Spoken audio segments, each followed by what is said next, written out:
About a year ago, Gino DiMare was at a meeting with then-head baseball coach Jim Morr and several administrators from the University of Miami. DiMare, at that point the baseball coach in waiting, rattled off to his bosses what he would need as far as facilities in the years to come. He said, "I gotta have this and this and this and this," Morris said of DiMare, who will coach his first game as the head man on Feb. 15 in the season's home opener against Rutgers. "I know it's tough," Morris recalled DiMare saying, "but I'm following two legends, not one," after playing for the first legend, Ron Fraser, as a standout outfielder in the late 1980s and early 1990s and coaching with the second legend, Morris, as his top assistant from 1997 to 2018, not including a 3-year sabbatical. DiMare finally gets to lead the program he has loved since he was a tow-headed grade schooler playing catch with his 3 older brothers by what was once the aluminum bleachers at Light Field. "I grew up in this ballpark," said DiMare, 49, from his office overlooking the updated Alex Rodriguez Park at Light Field complex that produced national championship teams in 1982, 85, 99 and 2001. "I'm ready to be a head coach as any assistant could be." DiMare was born in South Miami Hospital, starred at Miami Westminster Christian in baseball, football and basketball, and has been as patient as any man who has waited nearly half his life for his dream job. But now that the job is his, he is driven to bring back the championship-caliber Hurricanes that have melted into mediocrity the past 2 depressing seasons after snapping in 2017 their national record streak of 44 consecutive NCAA regionals. The unranked Hurricanes, who finished 28-26 in 2018 and still haven't gotten back to the NCAA tournament, need DiMare's fervor to rejuvenate a program that draws elite athletes but has fallen behind state rivals Florida State, 43-19, and Florida, 49-21. His challenge is immense, which is exactly what the work-immersed, cerebral, relentless DiMare welcomes. "He's fiery, he's high energy, he wants things done and he wants them done now," said pitching coach J.D. Arteaga, who also went to Miami Westminster and is entering his 17th year on the coaching staff. "He's a very hard worker and we're trying to do as much as we can every second of the day, every minute of practice." University of Miami head baseball coach Gino DiMare heads into his first season at the helm of the 2019 team at Alex Rodriguez Park at Light Field on Tuesday, February 5, 2019. Fellow assistant Norberto Lopez, UM's hitting coach and recruiting coordinator who also coaches the catchers, described DiMare as a guy that's very passionate about doing things right and making sure we're on top of things. "He's very serious. Everything matters. Everything." DiMare, who played in 2 College World Series and has been to many more, is the former recruiting coordinator and hitting coach who helped mold future Major League stars such as Yonder Alonso, Ryan Braun, Yasmani Grandal, Gabby Sanchez, Zach Collins and John Jay, among many others. Is the Miami native, who had an exceptional career with the Hurricanes, went on to win the World Series in 2011 with the St. Louis Cardinals and recently signed a 1-year contract to play for the Chicago White Sox. He is still close with DiMare, who chose him to speak Friday night at UM's first pitch banquet. The banquet precedes Saturday's FanFest and alumni game beginning at 4 p.m. at the Light. "First of all, he's an unbelievable person who truly cares," Jay told the Miami Herald this week of his former hitting coach. "That's something I saw from him when I first stepped on campus. It was obvious how much he loved the University of Miami and how much he loves family. Just an all-around good guy and great role model. This program drove my work ethic to the next level, and Gino had a lot to do with that. He demanded you give 110% at practice. He held everyone accountable, no matter if you were the superstar or a walk-on. The first guy to congratulate you with a hug and the first one to let you know you did something wrong." Jay, who hit .368 at in 2004, .408 in 2005 and has a major league career .285 average, said he still incorporates what he learned from DiMare in his preparation. To do this day I use what he taught us as part of my routine, hitting left-handed breaking balls, hitting right-handed breaking balls, working on the two-strike approach in the cage.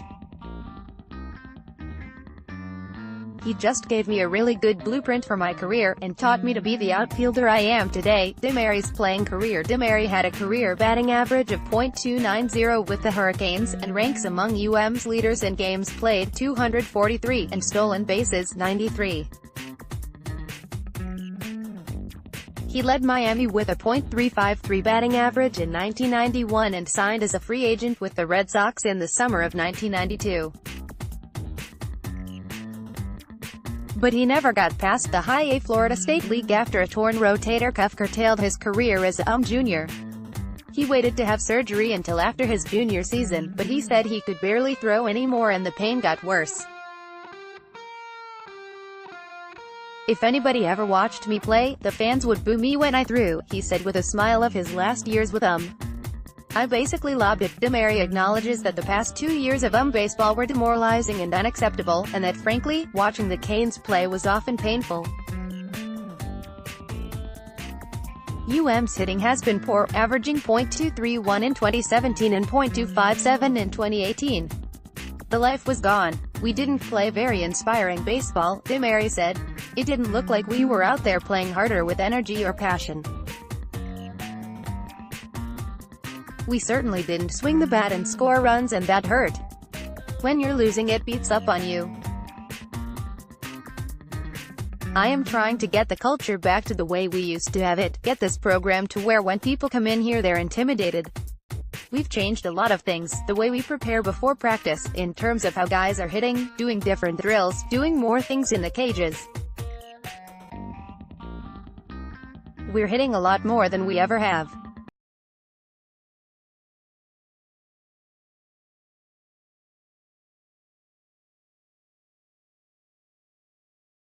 We're preparing to move forward in every situation. Lofty expectations." DiMare's expectation is to win national championships, with an amazingly young team that has no seniors, only 7 juniors, and will lean heavily on a strong pitching staff, including 6'3", 200-pound, right-handed A7 McKendry, incoming right-handed freshman Slade Chaconi, a 6'4", 212-pound freshman who was rated the No.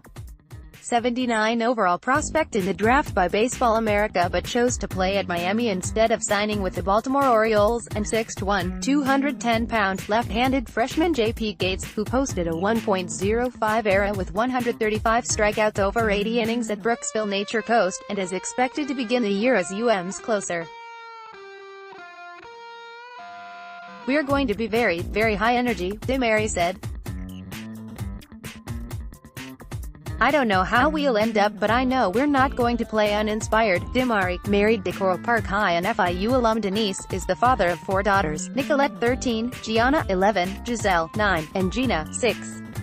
They, too, have grown up at Marklight Field and come to the games with their mom and grandfather. Paul DiMare, 77, a nationally known, highly successful tomato grower who still runs the DiMare Company and DiMare Fresh, Inc. DiMare's mother, Carol, who kept a photo of her sons by those aluminum Marklight bleachers, died from ALS in 2011. Paul DiMare has given millions of dollars to the South Florida community, including Fairchild Tropical Gardens, the Miami Project to Cure Paralysis, Bunakani Fund, the Red Cross, the Philip and Patricia Frost Museum of Science, Vizcaya and the baseball, football and basketball programs, among other areas.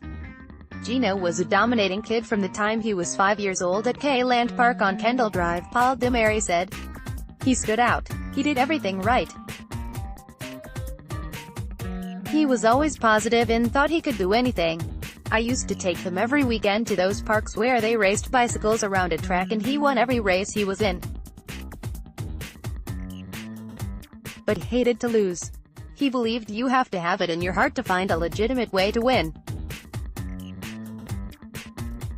When he lost, he just got tougher." DiMare took 3 years off from coaching after the 2008 season to help with the family business and spend more time with his wife and children. "I was a new father and I had 2 little ones and another on the way," he said. "For me it was the right time to step away, but he missed the grind and returned before the 2012 season.